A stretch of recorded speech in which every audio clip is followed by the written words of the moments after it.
Hello and welcome to duck out. இது நம்ம cricket channel. நம்ம இப்போ the third test India versus Australia, அது நம்ம பிஜிடி சீரீஸோடைய தேர்ட் டெஸ்ட் அதனுடைய ப்ரிவ்யூ தான் நம்ம இப்போ பண்ண போகிறோம்.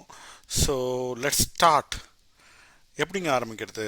நம்ம ஆக்சுவலாக இந்த சீரீஸில் வெல் பொசிஷன்டு தான் நம்ம சொல்லணும். இந்தியா, அதாவது நான் சொல்கிறது பேசிக்லி நம்ம பர்த்தில் ஜெயிச்சிருக்கோம், அடிலைடில் தோற்றுருக்கோம், இப்போ அகெயின் காபாக்கு வந்திருக்கோம். ஐ திங்க் இந்த ஹோல் சினாரியோ பார்த்தீங்கன்னா இட்ஸ் வெல் செட்டப்.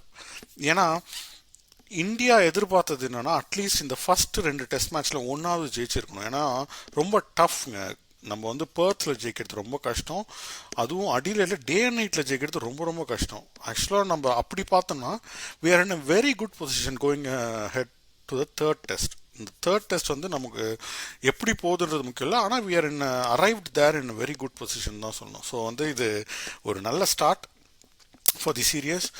அநேகமாக இந்த டெஸ்ட் மேட்ச் தான் நம்மளுடைய வேர்ல்ட் டெஸ்ட் சாம்பியன்ஷிப் உடைய பொசிஷனையும் டிசைட் பண்ண போகுது. I think we are in kind of very crucial stage at the moment. இதை நம்ம ஜெயிச்சிட்டோன்னா எப்படியாவது we will be kind of sailing through the series, which will result in India winning the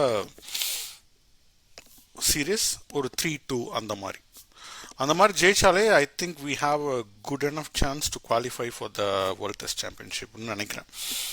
okay, இப்போ நம்ம போன test match அடிலைடில் தோத்தோன்னு பார்ப்போங்க. என்னை பொறுத்த வரைக்கும் ஒரு 4 பாயிண்ட் தாங்க. ஃபர்ஸ்ட் பாயிண்ட், டே 1 பேட்டிங். ஸ்டார்க் நல்லா பவுலிங் போட்டார், நம்மளை காலி பண்ணிட்டாரு. நம்ம பேட்டிங்கும் நல்லா ஸ்டார்ட் பண்ணி கேஎல் ராகுல் அவுட் ஆனதுலேருந்து அதுக்கப்புறம் கொலாப்ஸ் பண்ணோம்னா எந்த அளவுக்கு கொலாப்ஸ் பண்ணோம்னா ரெக்கவரே பண்ண முடியாத அளவுக்கு 180 ஆல் அவுட் ஆகிட்டோம். ஐ டோன்ட் திங்க் இது 180 ஆல் அவுட் ஆன பிச் கிடையாது. அது ஐ திங்க் ஒரு 250 270க்கான பிச். அங்கேயே நம்ம பாதி மேட்ச் தோத்துட்டோம். செகண்ட் மேட்ச் ஆடுறப்பையும் நமக்கு செகண்ட் இன்னிங்ஸ் ஆடுறப்பையும் நம்ம கிட்டத்தட்ட அண்டர் லைட்ஸில் தான் விளையாட வந்தோம். ஸோ அப்பயுமே நல்ல ஸ்விங் கண்டிஷன், நல்லா பவுலிங் போட்டாங்க Australians. They maintained the line and length. அந்த கரெக்டான ஒரு ஸ்விங்கிங் கண்டிஷனில் போட்டு நம்மளை ப்ரெஷர் ஏற்றி காலி பண்ணிட்டாங்க. செகண்ட் இன்னிங்ஸ்லையும் நம்ம ஒழுங்காக பேட்டிங் பண்ணல.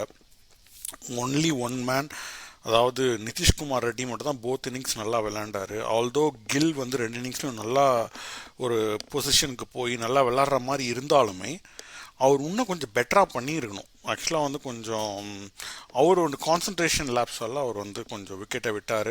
But apart from that Indian bowling பெருசாக நல்லா பண்ணலைங்க. ஏன்னா அது பவுல், அதாவது அன்றைக்கி ஃபர்ஸ்ட் டே நைட் அவங்க ரொம்ப வேஸ்ட் பண்ணி அவுட் சைட் தி ஆஃப் ஸ்டம்மே போட்டிருந்தாங்க. ஸ்டம்ப் லைன் போடல. ஸ்டம்ப் லைன் போட்டிருந்தா maybe we would have got more wickets. அந்த நைட்லேயே மேபி பெட்டர் பொசிஷனுக்கு போயிருக்கலாம். On top of it Head எப்பயுமே நமக்கு ஒரு தலைவலி தான். ஹெட் நல்லா பண்ணார். ஹெட் 140 ரன்ஸ் அடித்தார். இந்த மேட்சை 50-50 இருந்ததுலேருந்து ஒரு கிட்டத்தட்ட ஒரு out of the reach India கொண்டு போனது ஹெட்டு தான். So that's where we lost the game. அதான் முடிஞ்சிடுச்சு. ஆனால் பட் ஓகேங்க. ஏன்னா அட்லைட் நமக்கு பிங்க் பால் டெஸ்ட் ரொம்ப பழக்கம் இல்லாத ஒரு விஷயந்தான். ஐ மீன் ஆஸ்திரேலியா தான் most number of pink ball test ஆடி இருக்காங்க. So expected. ஆனால் அவங்க என்ன எதிர்பார்த்தாங்கன்னா 2-0 தான் நம்ம காபா வரும்னு நினச்சாங்க. நம்ம ஃபர்ஸ்ட் டெஸ்ட் நல்லா விளையாடிச்சதால we are in a much better position than what we wanted to be at the start. ஓகேங்களா? அதனால் காபா இந்த டெஸ்ட் மேட்ச் கொஞ்சம் இன்ட்ரெஸ்டிங்காக தான் போகும். இது ட்ரெடிஷ்னலாகவே காபா பொறுத்த வரைக்குங்க ஒரு பேட்டிங் விக்கெட் தாங்க. நல்ல பேட்டிங் விக்கெட். இப்போ நம்மளுடைய ரீசன்ட் மெமரிஸ் பார்த்தாலே நமக்கே தெரியும் இந்தியா ரொம்ப நல்லாவே விளையாடிருக்காங்க. லாஸ்ட் மேட்ச் நம்மளுடைய பண்ட் வின்னிங் ரன்ஸ் அடிச்சது யாராலையுமே மறக்க முடியாது. அஃப்கோர்ஸ் கில் நல்லா விளையாண்டார், 91 நாட் அவுட் அடிச்சார்னு நினைக்கிறேன். புஜாரா சூப்பராக விளையாண்டார் அந்த கேம். நட்ராஜன்லாம் விளையாண்டார். வாஷிங்டன் சுந்தர் நல்லா விளையாண்டார். ஷதுல் டாக்கூர் நல்லா விளையாண்டார். ஒரு நல்ல பார்ட்னர்ஷிப் இருந்துச்சு.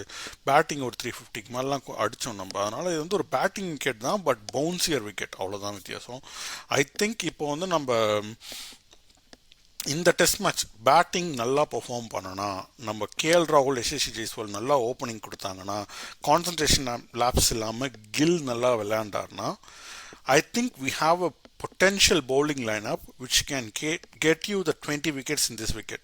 அதனால் விக்கெட் எடுக்கிறது பிரச்சனை இருக்காதுன்னு தாங்க எனக்கு தோணுது. இந்த பவுன்சியர் கண்டிஷன்ஸில் Indian bowlers are well equipped.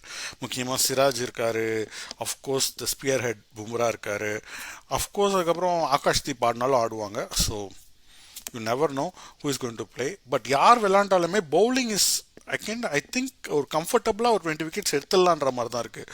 Batting தான் நம்ம கொலாப்ஸ் பண்ணுறோம், அங்கே தான் நம்ம வந்து கேமவே லூஸ் பண்ணுறோம். அதனால் வந்து if India bat well they can give it a fight. அதாவது டே 4 டே 5க்குலாம் கொண்டு போயிட்டுனா we still have a chance to win this game and take a lead in the series. அது வந்து ரொம்ப டெஃபினட்டாக ஒரு நல்ல ஸ்கோப் இருக்க ஒரு வாய்ப்பு இருக்க ஒரு விஷயமா தான் இருக்குது எனக்கு. அப்புறம் நம்ம எதை பற்றி பேசலாங்க? பேசிக்லி இவ்வளோ பேசிட்டு த எலஃபெண்ட் இன் த ரூம், அதாவது அதை அட்ரஸ் பண்ணாமல் விட முடியாது. அதை நம்ம ஒன்றும் பெரிய கிரிக்கெட் அனலிஸ்ட்டு பெரிய பிளேயர்லாம் கிடையாது. இருந்தாலுமே போத் ரோஹித் அண்ட் கோலி அவங்க நமக்கு ஒரு ஸ்டெப் அப் பண்ண வேண்டிய ஒரு டைம் வந்தாச்சுங்க. ஐ திங்க் ஏன்னா நம்ம ரோஹித்தை போன மேட்ச் பார்த்தோம், அவர் வந்தவுடனே எனக்கு அவுட் ஆகிற ஒரு ஃபீலே கொடுத்தாரு. ஹி வாசன்ட் கான்ஃபிடென்ட் என்ன ஃபார் லெக்ஸ்லாம் மூவ் பண்ணலன்னு சொல்கிறாங்க அனலிஸ்ட். இன்னும் கொஞ்சம் ஃப்ரீயாக இல்லைன்னு சொல்கிறாங்க, ஜாக் பண்ணிட்டு வாங்க, கொஞ்சம் நல்லா பெட்டராக லெக் மூவ்மெண்ட் இருக்கட்டும். He is missing the line length, நேராக உள்ளார விட்றாரு, பாலை ஸ்டிக்கில் விட்றாரு. ஸோ அவர் வந்து இதே மாதிரியே கிட்டத்தட்ட பல மேட்ச் அவுட் ஆகிருக்காரு. ஸோ வந்து அவருடைய வீக்னஸ் தெரிஞ்சு, அவர் நல்ல பேக் ஃபுட் பிளேயர்னு தெரிஞ்சு அவருக்கு ஃப்ரண்ட் ஃபுட் ஆடுற மாதிரி தான் பாலே போடுறாங்க. ஃப்ரண்ட் ஃபுட் ஆடுற மாதிரி பால் போடுறப்ப கொஞ்சம் வீக்னஸ் இருக்கிறதால, அது இல்லாமல் டச் இல்லாததால், ஃபார்ம் இல்லாததால் அவர் ஈஸியாக பாலை உள்ளார விட்டுறாரு, போல்ட் ஆயிடுறாரு, இல்லை எல்பிடபிள்யூ ஆயிடுறாரு. Either inswing or just outgoing, off stump போகுது, அந்த மாதிரி unfortunately he's in a bad nick. அதனால் அந்த மாதிரி ஆயிடுறாரு. Hopefully he steps ups. அவர் ஸ்டெப் அப் பண்ணுறது தாங்க ரொம்ப முக்கியம். நம்ம நல்லா ஸ்டார்ட் எடுத்துட்டோம்னா ஹி வில் ஸ்டெப் அப் தான் எனக்கு தோணுது. அதே போல் கோலி வந்து அவருக்கு வந்து தெரிஞ்சு அவருடைய பிளான் என்னென்னா, அவர் வந்து ஒரு நல்ல பேக் ஃபுட் பிளேயர் கிடையாதுன்றதை அவங்க ஃபிக்ஸ் பண்ணிவிட்டு he is bowling him outside the off stump. அதே இடத்துல போட்டு அவளை விளையாட வச்சு எப்படியோ அவுட் ஆக்கிடுறாங்க.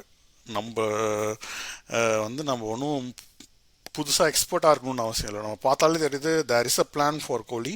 அந்த பிளான் போடுறாங்க. அதாவது எப்படின்னா, ஒரு வலையை விரித்து அதில் இவரே போய் மாட்டிக்கிற மாதிரி இருக்குது. ஐ திங்க் நம்ம சச்சின் டெண்டுல்கர் மாதிரி எல்லாரும் சொல்கிறது தான். ஒரு சிட்னியில் ஒரு மேட்ச் வந்து அவர் out side the off stump ஆடவே இல்லை. அவருக்கு போட வச்சு லெக் ஸ்டம்பில் மட்டும்தான், லெக் சைடில் மட்டும்தான் ஆடிட்டு இருந்தார். He made the bowlers bowl towards his favourite area. அந்த மாதிரி இவரும் ஒரு பேஷன்ஸோட விளையாடி அவங்கள பவுலர்ஸை டயர்ட் பண்ணி கொஞ்சம் நல்லா விளையாண்டா. ஏன்னா இந்த கேம் வந்து கோலிக்கு நல்லா வரும். அவர் அதை பண்ணிட்டார்னா டெஃபினெட்லி நல்லா ஸ்கோர் பண்ணுவாருங்க, அதுக்கு நோ டவுட்ஸ். ஏன்னா ஆல்ரெடி ஒரு 100 அடிச்சிட்டாரு.